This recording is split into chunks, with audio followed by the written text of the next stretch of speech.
Sir competitive ಎಕ್ಸಾಮ್ಸ್ಗಳನ್ನ ಬರೆಯೋದು pass ಮಾಡೋದು ಪ್ರತಿಯೊಬ್ಬ ಪರೀಕ್ಷೆ ಬರ್ತಕ್ಕಂಥ ಅಭ್ಯರ್ಥಿಯ ಕನಸು. ಕಾಂಪಿಟೇಟಿವ್ ಎಕ್ಸಾಮ್ಸ್ಗಳನ್ನ ಬರೆಯೋದು ಮತ್ತೆ ಅದಕ್ಕೆ ಡೆಡಿಕೇಟೆಡ್ ಆಗಿದ್ರೆ ಪಾಸ್ ಮಾಡೋದು ಸುಲಭನ ಕಷ್ಟನ?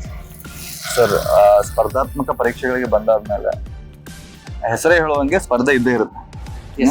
ಸೊ ಆ ಸ್ಪರ್ಧೆಯನ್ನ ಮುರಿದು ನಾವು ಅದ್ರ ಒಳಗಡೆ ಸೆಲೆಕ್ಷನ್ ಆಗ್ಬೇಕು ಅಂದ್ರೆ ಸ್ವಲ್ಪ ನಾವು ಎಲ್ಲರಿಗಿಂತಲೂ ಜಾಸ್ತಿ ಕಷ್ಟಪಡ್ಬೇಕು, ಸಹಜವಾದಂತ.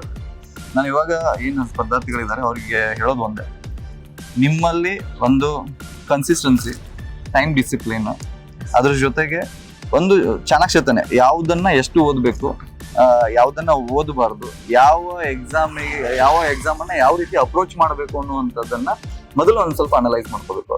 ಅನಲೈಸ್ ಮಾಡ್ಕೊಂಡು ಅದೇ ರೀತಿಯಾದಂತ ಪ್ಲಾನ್ ಮಾಡ್ಕೊಂಡು ಓದಿದ್ರೆ ಸೆಲೆಕ್ಷನ್ ಆಗಲ್ದೇ ಇರಕ್ ಸಾಧ್ಯ ಇಲ್ಲ ಸರ್. ಯಾಕಂದ್ರೆ ನಾನು ಇವಾಗ ನೋಡಿದಾಗ ನನ್ನ ಜೊತೆ ಸೆಲೆಕ್ಷನ್ ಆದವ್ರು ಏನಿದ್ದಾರೆ, ಅವ್ರು ಏನ್ ಕಷ್ಟಪಡ್ತಿದ್ರು, ಅವ್ರು ಹೆಂಗ್ ಓದ್ತಿದ್ರು, ಅಥವಾ ಬೇರೆ ನನ್ನ ಜೊತೆ ಇಲ್ಲ ಅಂದ್ರೂ ಕೂಡ ಬೇರೆದವ್ರು ನನ್ನ ಜೊತೆ ಡಿಸ್ಕಷನ್ ಮಾಡಿದಾಗ ಅವ್ರು ಹೇಗೆ ಓದ್ತಿದ್ರು ಅಂತ ಕೇಳಿದಾಗ ಎಲ್ಲರಲ್ಲೂ ಕಾಮನ್ ಆಗಿರುವಂತದ್ದೇನು ಅವರಲ್ಲಿರುವಂತ ಕನ್ಸಿಸ್ಟೆನ್ಸಿ, ಅವರಲ್ಲಿರುವಂತ ಡೆಡಿಕೇಶನ್, ಅವರಲ್ಲಿರುವಂತ ಟೈಮ್ ಡಿಸಿಪ್ಲಿನ್, ಹಾಗೆ ಅದನ್ನ ಮಾಡ್ಬೇಕು ಅನ್ನೋಂತ ಒಂದು ಬರ್ನಿಂಗ್ ಡಿಸೈರ್ ಇತ್ತಲ್ಲ, ಅದೊಂದು. ಅದ್ರ ಜೊತೆಗೆ ಒಂದು ಅನಿವಾರ್ಯತೆ ಇರುತ್ತೆ ಜಾಬ್ ತಗೊಳ್ಬೇಕು ಅನ್ನೋದು.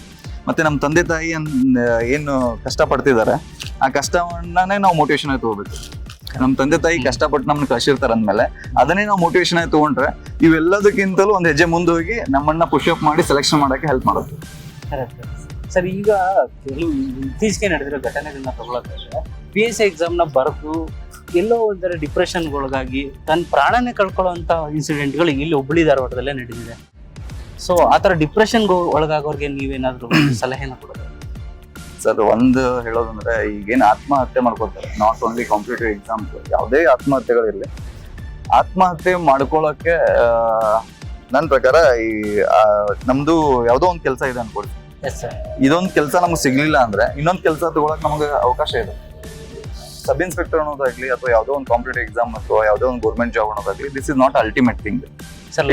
ಲೈಫ್ ಅನ್ನ ನೀರಲ್ಲಿ ಬಿದ್ದ ಮೇಲೆ ಈಜ್ಬೇಕು. ಎಕ್ಸಾಕ್ಟ್ಲಿ. ಈಜದೇ ಇದ್ರೆ ಮುಳುಗೋಗಿದ್ರೆ ಯಾರು ತಪ್ಪಾಗುತ್ತೆ ಅಲ್ಲಿ? ಈಜದಲ್ಲೇ ಇರೋದೇ ತಪ್ಪ, ನಮ್ದೇ ತಪ್ಪು ಸರ್. ಜೀವನ ಇರೋದು ನಮ್ ಎಕ್ಸ್ಪೀರಿಯನ್ಸ್ ಮಾಡೋಕೆ. ಯಾವುದೋ ಒಂದು ಜಾಬ್ಗೆ ಸ್ಟಿಕ್ ಆನ್ ಆಗಿ ಅದು ಸಿಗ್ಲಿಲ್ಲ ಅಂದ್ಮೇಲೆ ಜೀವನ ಲೈಫ್ ಅನ್ನ ಕಳ್ಕೊಳ್ಳೋದಲ್ಲ.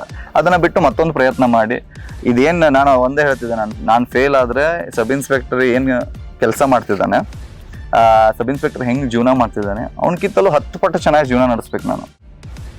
ಅಂತ ಮನಸ್ಥಿತಿ ಇಟ್ಕೊಂಡು ನಾವು ಮಾಡ್ಬೇಕು ಸರ್. ಅಕಸ್ಮಾತ್ ಫೇಲ್ ಆದ್ರೂ ಕೂಡ ನಾವು ಇನ್ನೊಂದು ಏನೋ ಒಂದು ಕೆಲಸ ಮಾಡಿ ಅವ್ರು ಹೆಂಗ್ ಜೀವನ ನಡೆಸ್ತಿರ್ತಾರೋ ಅದಕ್ಕಿಂತಲೂ 10 ಪಟ್ಟು ಚೆನ್ನಾಗಿ ಜೀವನ ನಡೆಸ್ಬೇಕು. ಈ ರೀತಿ ಮನಸ್ಥಿತಿ ಇತ್ತು ಅಂದ್ರೆ ನಾವು ಡೆಫಿನೆಟ್ ಆಗಿ ಸಬ್ ಇನ್ಸ್ಪೆಕ್ಟರ್ ಆಗೇ ಆಗ್ತೀವಿ. ಆಗ್ಲಿಲ್ಲ ಅಂದ್ರೂ ಕೂಡ ನಾವು ಇನ್ನೊಂದು ಬೇರೆ ಕೆಲಸ ಮಾಡಕ್ಕೆ ನಮಗೆ ಆ ಸ್ಥೈರ್ಯ ಇದ್ದೇ ಇರುತ್ತೆ.